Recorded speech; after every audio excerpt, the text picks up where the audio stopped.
ಏಂದ್ರ ಅವ್ರು great leader ಇರೋದ್ರಿಂದ ಸ್ವಲ್ಪ ದಿವಸ ಕಾಯಿರಿ ಎಲ್ಲರೂ ಬರೋಬ್ಬರಿ ಈಶ್ವರಪ್ಪನವ್ರು ಮತ್ತೆ ಮರಳಿ ಹೈಕಮಾಂಡದ ನಿರ್ಣಯ ಅದ್ರ ನಿಟ್ಟಿನಲ್ಲಿ ಸಭೆ ಆಗ್ತಾ ಇದೆ ಅಂತ. ಇಲ್ಲ ಎಲ್ಲ ಸುಳ್ಳದು. ನಾವು ಈಶ್ವರಪ್ಪನವರ ಪಕ್ಷಕ್ಕೆ ತರಬೇಕನ್ನೋಂಥದ್ರ ಬಗ್ಗೆ ನಾವು ಚರ್ಚೆ ಮಾಡಿಲ್ಲ. ರಾಜ್ಯದಲ್ಲಿ ಹಿಂದೂ ಸಮಾಜದ ಮೇಲೆ, ಅದು ಹಿಂದುಳಿದವರಿರಲಿ, ದಲಿತರಿರಲಿ, ಯಾವುದೇ ವರ್ಗದವರಿರಲಿ, ಯಾರಿಗೂ ಈ ಸರ್ಕಾರದಿಂದ ಹಿಂದೂ ಸಮಾಜ ರಕ್ಷಣೆ ಇಲ್ಲ. ಗಣಪತಿಯನ್ನು ಕಲ್ಲು ಹೋಗ್ಯವ್ರು ಅವರೇ, ಪೆಟ್ರೋಲ್ ಬಾಂಬ್ ಹೋಗ್ಯಾರ ಅವರೇ, ಆದರೆ ಅಕ್ಯೂಸ್ಡ್ ಆಗೋರು ಇದೇನೋ ಗಣಪತಿ ಉತ್ಸವ ಮಾಡೋರು. ಆ A1 A32 ತನಕ ಹಿಂದೂಗಳ ಹೆಸರದಾವೆ, 33 ಸಾಬ್ರ ಹೆಸರದಾವೆ. ಇವತ್ತು ಈ ರೀತಿ ಒಂದು ಸಾಬ್ರ ಸಲುವಾಗಿನೇ ಸರ್ಕಾರ ಐತೆ ನಂಗೆ ವಾತಾವರಣ ಏನಿದೆ. ಅದಕ್ಕೆ ನಮಗೆ ಈಶ್ವರಪ್ಪನವರೊಬ್ಬ ಹಿಂದುಳಿದ ನಾಯಕರು, BJPಯಲ್ಲಿ ನಿಷ್ಠಾವಂತರಾಗಿ ಕೆಲಸ ಮಾಡಿದಂಥವ್ರು. ಅವ್ರು ಯಾವುದೇ ಗದ್ದಲ ಹರಾಮ್ಕೋರಿ ಕೆಲಸ ಮಾಡಿಲ್ಲ.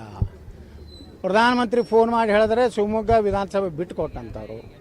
ತಮ್ಮದೇ ಆದಂಥ ಮೌಲ್ಯ ಅದಾವು. ನಾವು ಹಿಂದುಳಿದ ನಾಯಕರು ನಾವು ಭೇಟಿಯಾಗಿದ್ದು ಕರೆ, ಅವರ ಬಗ್ಗೆ ನಮ್ಮದು ಗೌರವ ಇದೆ. ಕಾಲದಲ್ಲಿ ಅವ್ರನ್ನೂ BJPಗೆ ಬರಲತ್ತ ನಾವೆಲ್ಲ ಬಯಸೋರಿದ್ದೀವಿ. ಆದರೆ ಅಂತಿಮವಾಗಿ ಹೈಕಮಾಂಡ್ ನಿರ್ಣಯ ತಗೋ ಅದಕ್ಕೆ ನಾವು ಬದ್ದಿರ್ತೀವಿ. ಒಂದೇ ನೋಡ್ರಿ, ರಾಯಣ್ಣ ಏನು ಚೆನ್ನಮ್ಮ ಅದು ಎಲ್ಲ ಸುಳ್ಳದು. ನಾವೇನು RCB ತಂದಿಲ್ಲ. ಸಮಸ್ತ ಹಿಂದೂ ಸಮಾಜ, ಬಾಬಾ ಸಾಹೇಬ್ ಅಂಬೇಡ್ಕರ್ ಹಿಡಿದು ಸಂಗೊಳ್ಳಿ ರಾಯಣ್ಣ ಹಿಡಿದು ಎಲ್ಲ ಜನಾಂಗದವರು, ಇವತ್ತು ಬಾಬು ಜಗಜೀವನರಾಮ್ ಹಿಡಿದು ಎಲ್ಲ ಜನಾಂಗದ ಅಭಿವೃದ್ಧಿ ಕುಂಠಿತ ಆಗಿದೆ ರಾಜ್ಯದಲ್ಲಿ. 14,000 ಕೋಟಿ ರೂಪಾಯಿ SCP TSP ಹಣ ಗ್ಯಾರಂಟಿಗೆ ಉಪಯೋಗ ಮಾಡ್ಯಾರ. 187 ಕೋಟಿ ರೂಪಾಯಿ ವಾಲ್ಮೀಕಿ ಇದರಲ್ಲಿ 82 ಕೋಟಿ ರೂಪಾಯಿ ತಿಂದು ಹಾಕ್ಯಾರ ಬಳ್ಳಾರಿ ಎಲೆಕ್ಷನ್ಗೆ. ಇದು ಇಡೀ ಇದು ಇದೆ. ಅದಕ್ಕೆ ನಾವು ಇವತ್ತು ದಲಿತರಿಗೆ ಅವ್ರಿಗೇನೋ ಮೀಸಲಾತಿಯಿಂದ ಸಿಗಬೇಕಾಗಿತ್ತು, ಆ ಹಣ ಬಂದಿಲ್ಲ.